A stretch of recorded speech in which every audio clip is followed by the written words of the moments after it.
اللہ کے دو پیارے پیغمبر حضرت ابراہیم علیہ الصلاۃ والسلام اور حضرت اسماعیل علیہ الصلاۃ والسلام کی زندگیاں بہت ایثار، قربانی اور آزمائش میں گزری ہیں۔ پہلے تو حضرت ابراہیم علیہ السلام کے پاس کوئی اولاد نہیں تھی، اس کا صدمہ ایک عرصے تک حضرت ابراہیم علیہ السلام کو رہا۔ پھر بہت دعاؤں کے بعد، بہت ارمانوں کے بعد اللہ تعالیٰ نے اسماعیل جیسا ایک نیک صالح اولاد عطا کی۔ تو اللہ تعالیٰ کا ابراہیم علیہ السلام کو حکم آ گیا کہ اپنے اہل و عیال کو، اپنی بیوی کو اور اپنے بچے کو ایک وادی ذی زرع میں چھوڑ دینے کا حکم ہوا۔ وادی ہوتا ہے کہ ابراہیم اپنے اہل و عیال کو چھوڑ دیں۔ میرے بھائیوں، اللہ تعالیٰ ایسے ہی کسی کو مرتبہ اور منصب نہیں دے دیتا ہے، ایسے ہی کسی کو مقام نہیں عطا کر دیتا ہے۔ اور حضرت ابراہیم علیہ السلام کو جو مرتبہ ملا، جو مقام ملا، جو نبوت کا مقام ملا، وہ کوئی معمولی منصب اور مقام نہیں تھا۔ اور کسی بھی شخص کو اللہ تعالیٰ اپنے خاص مرتبے کو اور خاص مقام کو عطا ہی نہیں کر سکتا جب تک کہ اس کو قربانی اور آزمائشوں میں ڈال نہ دے۔ حضرت ابراہیم علیہ السلام کے خاندان کو اور اسماعیل علیہ السلام کی نسل کو باقی رکھنا تھا اور ان کی سنتوں کو باقی رکھنا تھا، اس لیے اللہ تعالیٰ نے حضرت ابراہیم علیہ السلام پر اتنی قربانیاں ڈالی گئیں۔ اور مقام کیا ملا کہ اب قیامت تک لوگ حضرت ابراہیم علیہ السلام کی سنت کو زندہ کرتے رہیں گے۔ جب حضرت ابراہیم علیہ السلام کے لخت جگر، نور نظر اور امیدوں کا مرکز اور بڑھاپے کا سہارا پیارے بیٹے حضرت اسماعیل علیہ السلام کو اللہ کی راہ میں ذبح کرنے کا حکم ہوتا ہے، تو حضرت ابراہیم علیہ السلام اپنے بچے کے پاس آتے ہیں، اسماعیل علیہ السلام سے کہتے ہیں کہ بیٹا، اللہ کا حکم ایسا ایسا ہوا ہے، تمہاری اللہ کے حکم کے بارے میں کیا رائے ہے؟ تو سعادت مند بیٹا بولتا ہے، اس کا جواب کیا ہوتا ہے؟ قرآن نے قیامت تک کے لیے انہی الفاظوں کو قرآن میں نقل فرما دیا۔ کیا فرمایا؟ یا ابت افعل ما تؤمر ستجدنی انشاء اللہ من الصابرین، کہ میرے ابا جان آپ صرف ذبح کرنے کی بات کرتے ہیں، جو بھی آپ کو اللہ کی طرف سے حکم ہوا ہے آپ اسے کر ڈالیے، اور انشاءاللہ ثم انشاءاللہ آپ مجھے صبر کرنے والوں میں پائیں گے۔ کیا مثال باپ بیٹوں نے مل کر ہم سب کو دی ہے۔ بیٹا جو ہے اللہ کی راہ میں قربان ہونے کے لیے تیار ہے، اور باپ جو ہے اللہ کی راہ میں اپنے بیٹے کو قربان کرنے کو تیار ہے۔ میرے بھائیوں، اسلام منمانی کا نام نہیں ہے، اپنی خواہشات کے مطابق کہ جتنا دل چاہا دین پر عمل کر لیا اور جب دل نہیں چاہا تو چھوڑ دیا۔ میرے بھائیوں، اسلام اس کا نام نہیں ہے۔ اسلام خواہشات کے مطابق دین پر عمل کرنے کا نام نہیں ہے۔ اسلام تو یہ ہے کہ جب ہم کلمہ لا الہ الا اللہ پڑھ لیں تو اس کا مطلب ہم پورے اسلام کے اندر داخل ہو جائیں اور اپنی خواہشات کو دین کے تابع کر دیں اور اپنی زندگی کو اللہ اور اس کے رسول کے تابع کر دیں۔ ایمان اس کا نام ہے۔ حضرت ابراہیم علیہ السلام اپنی بیوی حضرت حاجرہ کے پاس آتے ہیں اور کہتے ہیں کہ بچے کو تیار کر دیں، نہلا دھلا دیں، نئے نویلے کپڑے پہنا دیں، دوست کی دعوت پر جانا ہے۔ کیسا دوست؟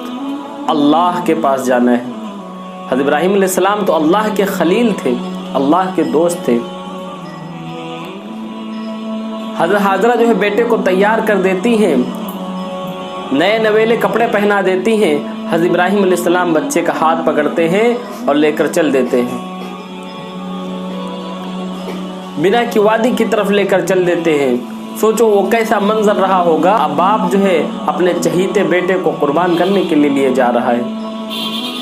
کتنی بڑی قربانی حضرت ابراہیم علیہ السلام نے پیش کی، اور ایسا بیٹا جس کی نسل میں تمام نبیوں کے سردار حضرت محمد مصطفیٰ صلی اللہ علیہ وسلم پیدا ہوں گے۔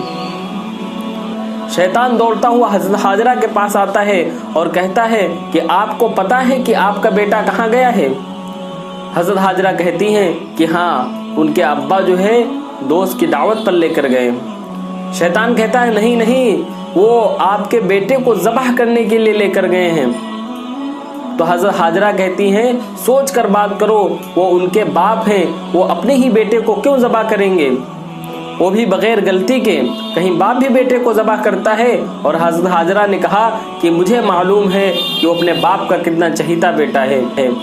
कितनी दुआओं के बाद अल्लाह ताला ने हमें वो बेटा अता किया है, वो अपने बेटे ही को क्यों ज़बह करेंगे? तो शैतान ने कहा वो अल्लाह का हुक्म समझते हैं, अल्लाह की तरफ से हुक्म है इस्माइल को ज़बह करने का। तो हज़रत हाजरा कहती हैं कि कहीं तो शैतान तो नहीं है, जब अल्लाह का हुक्म है मेरे बेटे इस्माइल को ज़बह करने का तो अल्लाह ताला हमें हज़ारों इस्माइल देता और मैं हर बेटे को अल्लाह की राह में कुर्बान कर देती। सुभान अल्लाह। फिर शैतान जो है दौड़ता हुआ इस्माइल के पास आता है और कहता है कि तुम्हें मालूम है कि तुम्हें वालिद तुम्हें कहाँ लिए जा रहे हैं? तुम्हें अल्लाह की राह में कुर्बान करने के लिए लिए जा रहे हैं। तो इस्माइल अलैहिस्सलाम का जवाब क्या था कि अल्लाह ताला मेरे जिस्म में जितने बाल हैं अगर उतनी जाने देता तो मैं हर जान को अल्लाह के हुक्म में कुर्बान कर देता। फिर शैतान आग बगूला हो जाता, इब्राहीम अलैहिस्सलाम के पास आता है और कहता है कि तुम अपने चहीते बेटे को ज़बह कर दोगे, अल्लाह को राज़ी करने का सिर्फ एक ही रास्ता बचा है तुम्हारे पास। तो हज़रत इब्राहीम अलैहिस्सलाम कुछ कंकरियाँ उठाते हैं और शैतान को मारते हैं। और आज भी मीना के अंदर उस सुन्नत को जिंदा किया जाता है कि जब हाजी हज करने जाते हैं 7 कंकरियाँ जो है 7 कंकरियाँ 3 जगह पर मारते हैं जहाँ पर खंभे बने हुए हैं। वो सुन्नत इब्राहिमी को जिंदा करते हैं। कुछ लोग ये समझते हैं कि वहाँ पर कोई शैतान कैद है, हालांकि ऐसा नहीं है। वहाँ सिर्फ सुन्नत इब्राहिमी को जिंदा करने के लिए कंकरियाँ मारी जाती हैं और जिक्र इलाही के लिए मारी जाती हैं। हज़रत इब्राहीम अलैहिस्सलाम मीना की वादी में अपने चहीते बेटे को लेटा देते हैं, छुरी हाथ में लिए हुए हैं और करीब था कि इस्माइल को ज़बह कर देते।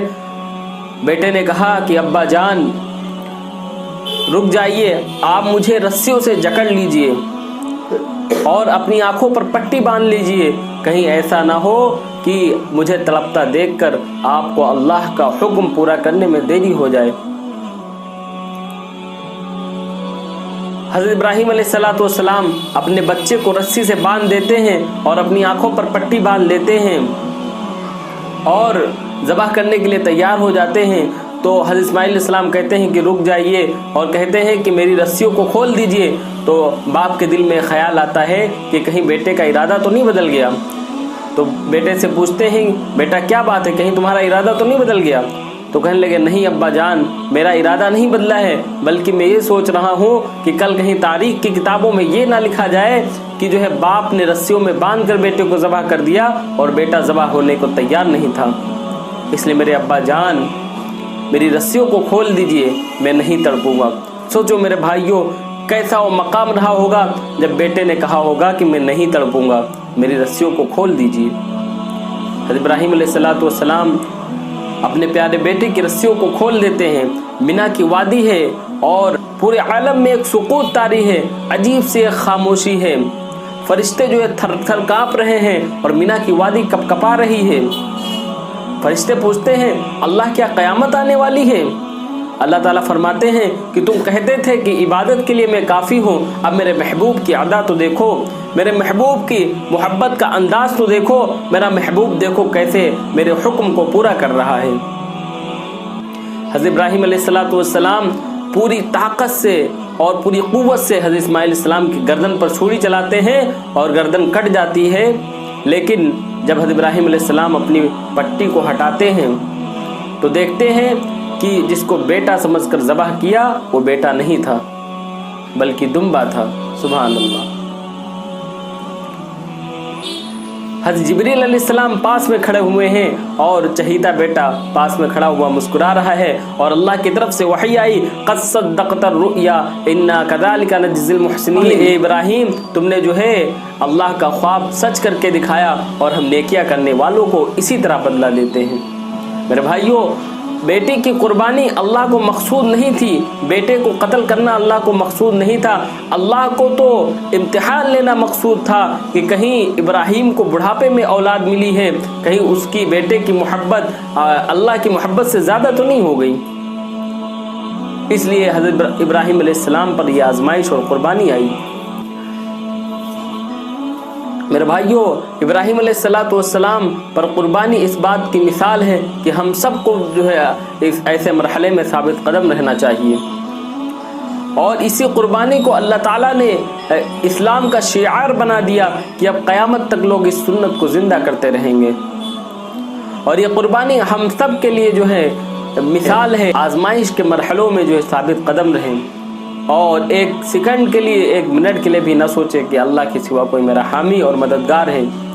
मेरे भाइयों, हमें ज़िंदगी तभी समझ में आती है जब अपनी ज़िंदगी का अक्सर हिस्सा ख़त्म कर चुके होते हैं। जब हम मौत के करीब होते चले जाते हैं तो हमें ज़िंदगी समझ में आना शुरू हो जाती है।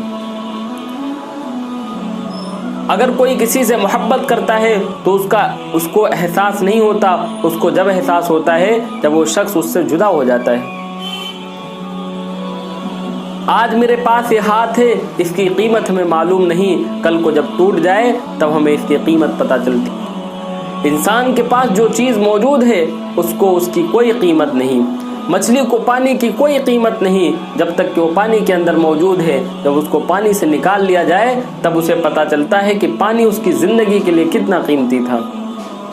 इसी तरह मेरे भाइयों, अल्लाह ने हम सबको सेहत दी है, हमारी सांसें चल रही हैं, हमें इसकी कीमत नहीं है। कल को हम ये वक्त भी गंवा देंगे, फिर हाय तलका हाय अफसोस के अलावा मेरे पास कुछ नहीं होगा।